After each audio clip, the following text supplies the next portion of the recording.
Ronald Danur divonis bebas, keluarga korban dan publik bergerak menuntut keadilan. Ibtu Rudiana akhirnya bertemu dengan keluarga Vina. Dalam kemunculannya, Ibtu Rudiana telah melaporkan 3 orang ke polisi.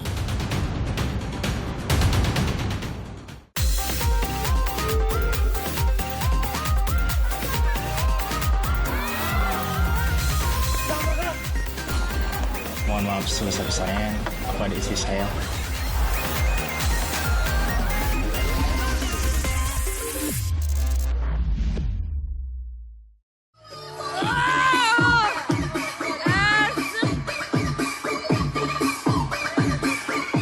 Para ibu-ibu ini berjoget sambil pesta minuman keras di depan anak-anak.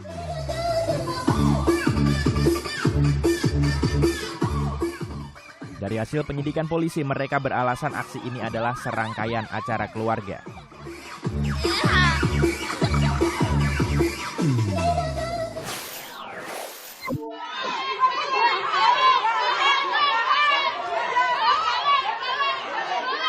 Pria berbaju putih, bos travel yang menipu jemaah umroh, ini semakin membuat geram para korbannya karena berjoget.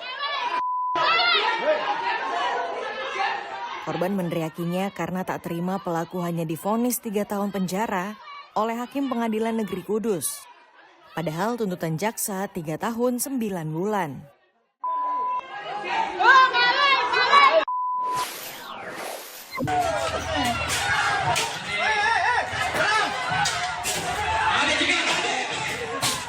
Masa nekat menggeruduk kantor Kejaksaan Negeri Bantaeng menuntut pembebasan pimpinan DPRD yang ditetapkan tersangka.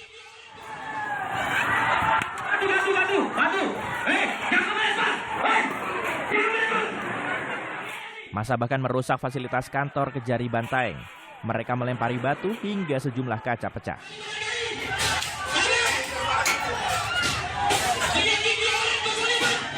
Dalam tuntutannya, masa juga meminta kasus korupsi anggaran rumah tangga rumah dinas 3 pimpinan DPRD periode 2019-2024 dikaji kembali.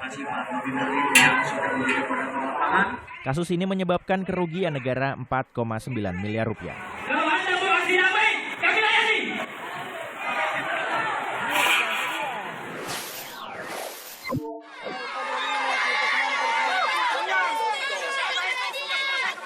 Proses eksekusi lahan seluas 4 hektar dari Desa Maroneng, Pinrang berlangsung ricuh.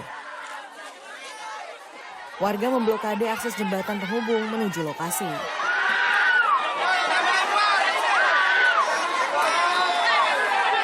Warga tak terima, 21 rumah dan 1 fasilitas umum dieksekusi. Sejumlah warga dan polisi terluka.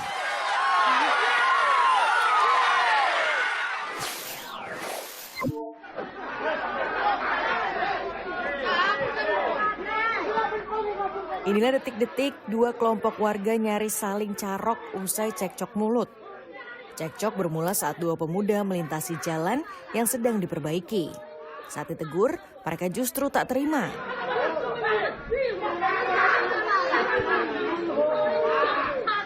Masalah dimulai saat kedua pemuda pulang dan mengadu ke orang tuanya.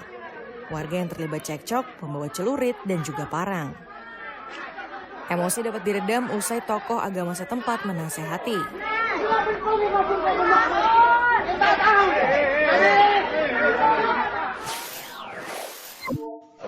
Terus habis gendornya. Terus. Bawa. Inilah detik-detik evakuasi jenazah seberat 142 kg dari lantai 2 rumah warga. Gimana kaki? Turun. Pelan-pelan turunin. Habis.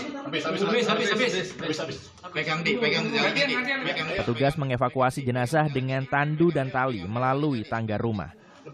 Usai evakuasi, jenazah disemayamkan lalu dimakamkan. Pak, tolong orang, Pak. Doa, Pak. Ada. Tolong orang.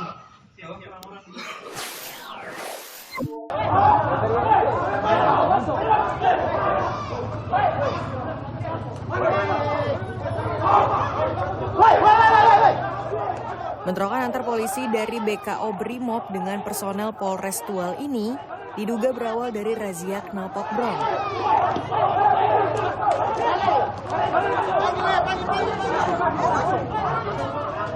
salah satu anggota Brimob yang terkena razia tak terima, lalu membawa teman-temannya.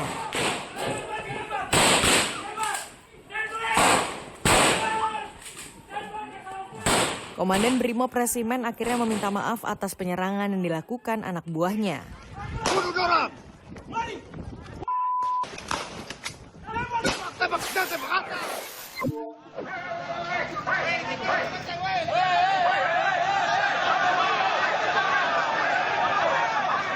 Polres Bone bekerjasama dengan TNI, Brimob, Satpol PP, pemadam kebakaran, menggelar simulasi pengamanan pilkada. Perlawanan kepada petugas akhirnya diamankan oleh Simulasi ini bertujuan agar pihak keamanan siap siaga atas gangguan keamanan saat proses pemilihan kepala daerah nanti.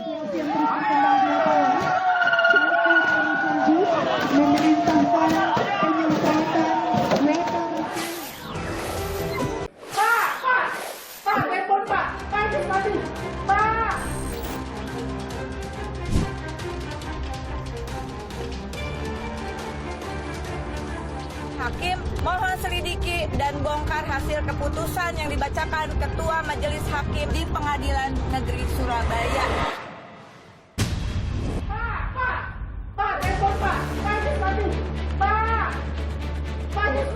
Masih ingat video ini? Ini adalah rekaman video Ronald Tanur di kasus dugaan pembunuhan kekasihnya. Korban terbaring tak berdaya di parkiran basement sebuah tempat hiburan malam di Surabaya. Yang mengejutkan kala itu Ronald sempat mengaku tak mengenal korban. Hah? Gak tahu. Aku mau keluar, tiba-tiba di jalan, gak bisa keluar. Iya.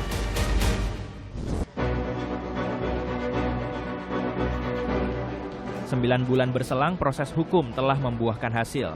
Namun putusan sidang justru mendapat beragam kritik. Berikut 5 fakta lika-liku kasus pembunuhan sang kekasih.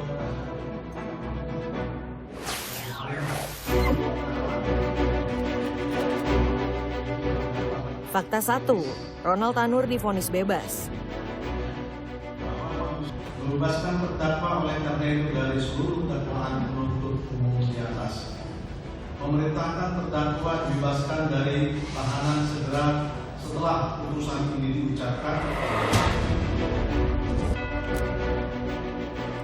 Vonis ini mengejutkan berbagai pihak. Alih-alih hukuman 12 tahun penjara sesuai yang diajukan jaksa, hakim justru memvonis bebas Ronald Tanur. Ya Bang, yang penting Tuhan yang membuktikan. Gimana Bang? Seperti Tuhan yang membuktikan.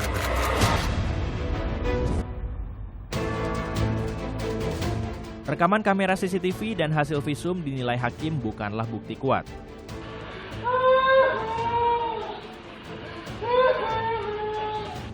Tidak ada saksi yang melihat secara langsung. Yang kedua, bahwa meninggalnya korban itu lebih karena pengaruh konsumsi alkohol.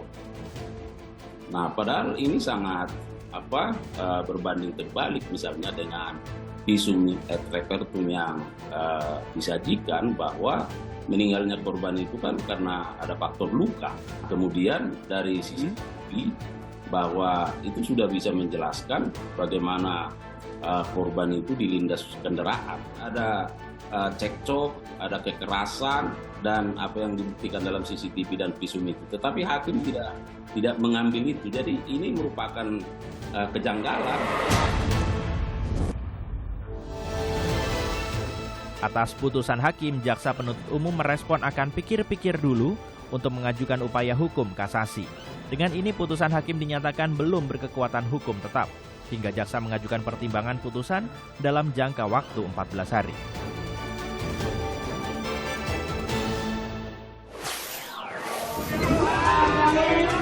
Fakta 2, respons publik.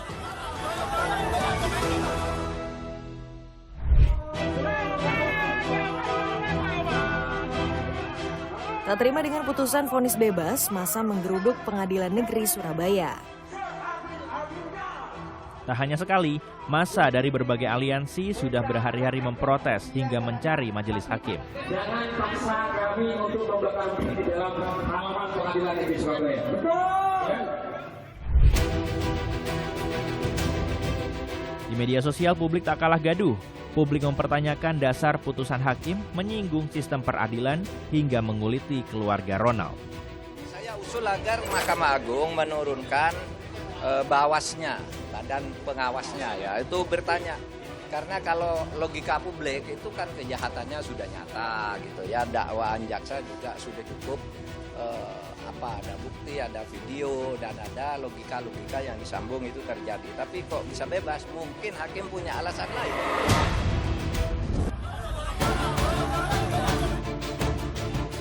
Munculnya dugaan pelanggaran, publik dapat melaporkan hakim melalui sistem informasi pengawas yang dikelola Badan Pengawasan MA.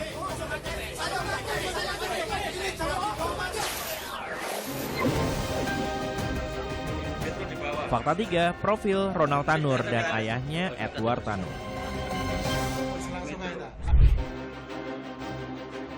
Gregorius Ronald Tanur adalah anak dari Edward Tanur, mantan anggota DPR Komisi 4, fraksi Partai Kebangkitan Bangsa, Dapil Nusa Tenggara Timur. Ronald pernah kuliah di Universitas Kristen Petra dengan mengambil program studi ilmu komunikasi. Pada 2016, Ronald pindah ke Australia dan meneruskan pendidikannya di Holmes Institute, Melbourne. Atas peristiwa yang terjadi pada putranya, PKB akhirnya menonaktifkan Edward di DPR agar fokus menyelesaikan perkara itu.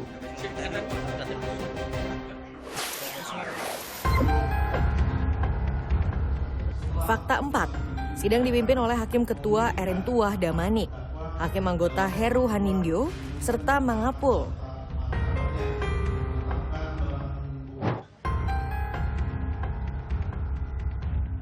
Erin Tua merupakan hakim tingkat pertama di Pengadilan Negeri Surabaya. Ia juga pembina utama Madya di PN Surabaya. Usai putusan bebas, Erin Tua mendatangi Pengadilan Tinggi Surabaya. Namun ia membantah tengah diperiksa soal vonis Ronald. Apa dipanggil PT atau terkait ini? Dalam rangka apa, Pak? Iya, namanya silaturahmi aja. Oh, silaturahmi ya, Pak ya? Oh, ini karena PT itu teman saya satu angkatan. Oh. Pak, terkait putusan kemarin tuh gimana? Tanya ke Humas. Buktinya sudah ada dalam pertimbangan itu semua.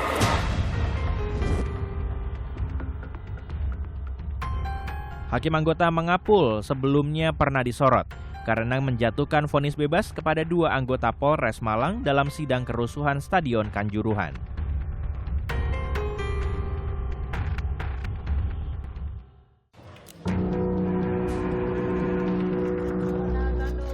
Tim investigasi Komisi Yudisial sudah melakukan penelusuran hingga mencari bukti-bukti. Jika tidak ada pelapor dan kemudian kasus itu menuai kontroversial serta menjadi perhatian publik, maka Komisi Yudisial akan melakukan inisiatif untuk melakukan investigasi dan pemeriksaan terhadap kasus tersebut. Tim investigasi sudah turun dan sudah melakukan penelusuran dan mencoba mencari bukti-bukti ya, untuk sudah ada beberapa. Gimana, Bang? Jika telah mendapat salinan putusan yang utuh, Komisi Yudisial akan melakukan sidang panel, yang mana akan memutuskan penindaklanjutan atau tidak. Jika ditindaklanjuti, tim akan memeriksa saksi.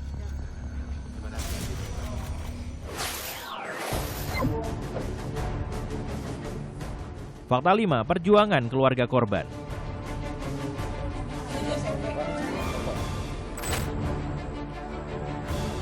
Keluarga berharap jaksa mengajukan kasasi ke Mahkamah Agung sehingga terdakwa dihukum seberat-beratnya. Tapi kelihatannya itu kan dibunuh ya, disengaja gitu kan. Ya kayak disengaja. Ya disengaja gitu.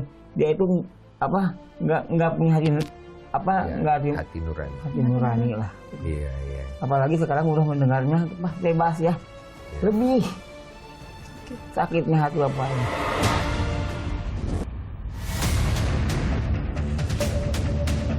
Tak mau berhenti menyerah, keluarga Dini mendatangi Komisi 3 DPR dengan didampingi anggota DPR fraksi PDIP, Rieke Diah Pitaloka.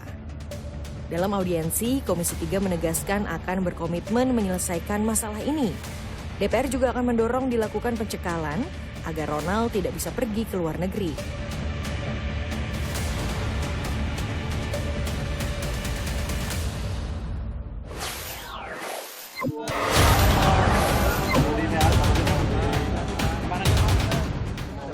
tidak ada.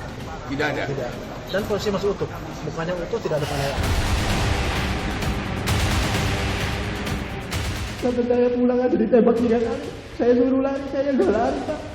Saya di depan situ nggak lari. Sampai pulang begitu.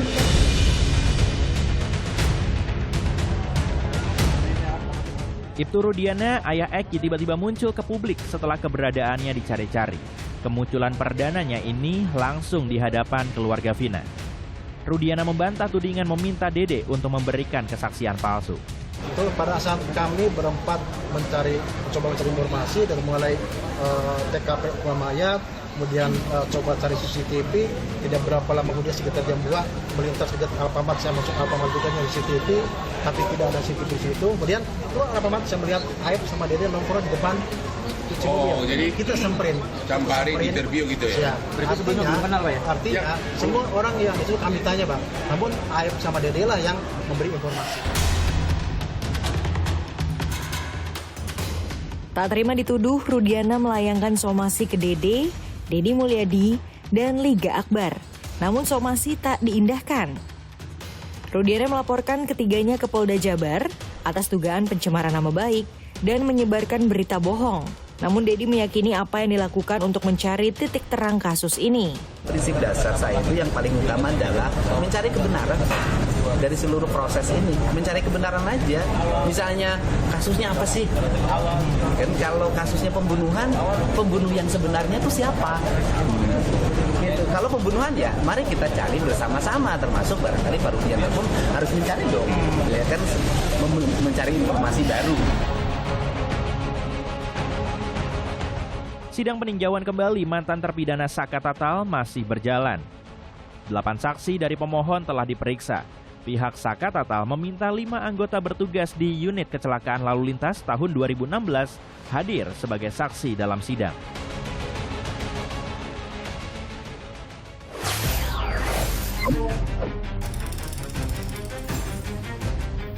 Nggak tahu, tanyakan ke Pak Beni aja. Orang ini adalah orang yang selama Republik ini berdiri mungkin tidak bisa disentuh oleh hukum.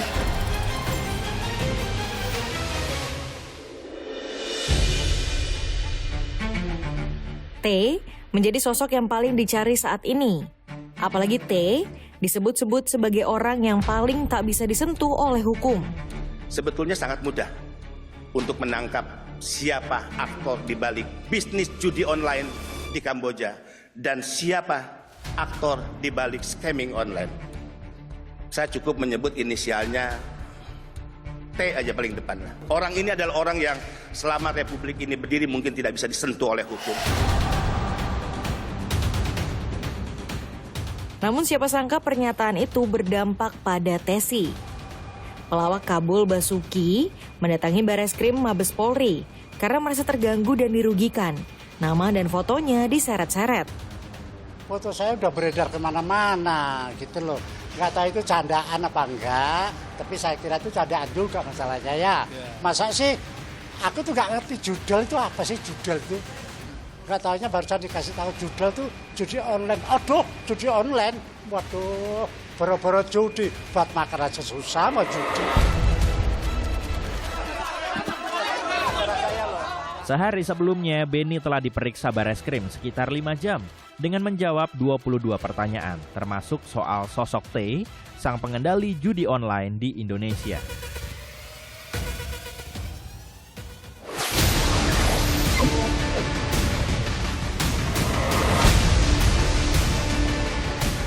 Saya Wanda Hara dari hati yang paling dalam, mohon maaf atas sebesar-besarnya atas kegaduhan ini.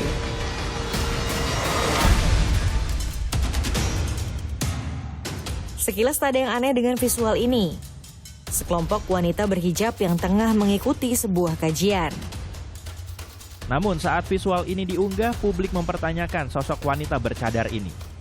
Yang mengejutkan, ia adalah fashion stylist artis, seorang pria bernama Wanda Hara atau Irwansyah. Usai ramai dikritik publik, Wanda Hara muncul meminta maaf.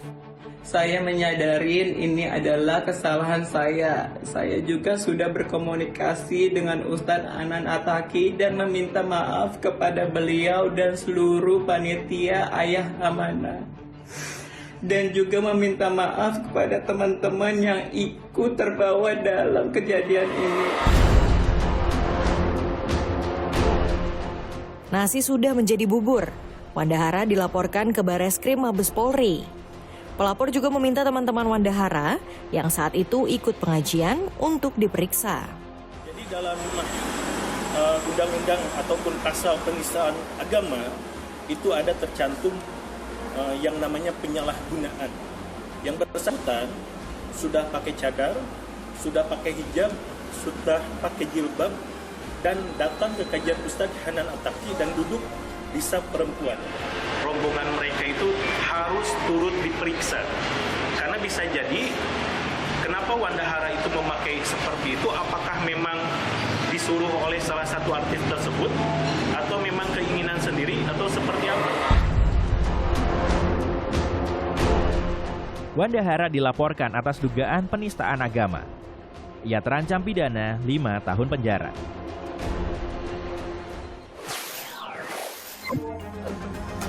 Informasi tadi mengakhiri Pop News hari ini. Jangan lupa tetap saksikan Pop News setiap hari Sabtu dan Minggu pukul 9:30 waktu Indonesia Barat. Tentunya hanya di Kompas TV. Terima kasih dan sampai jumpa.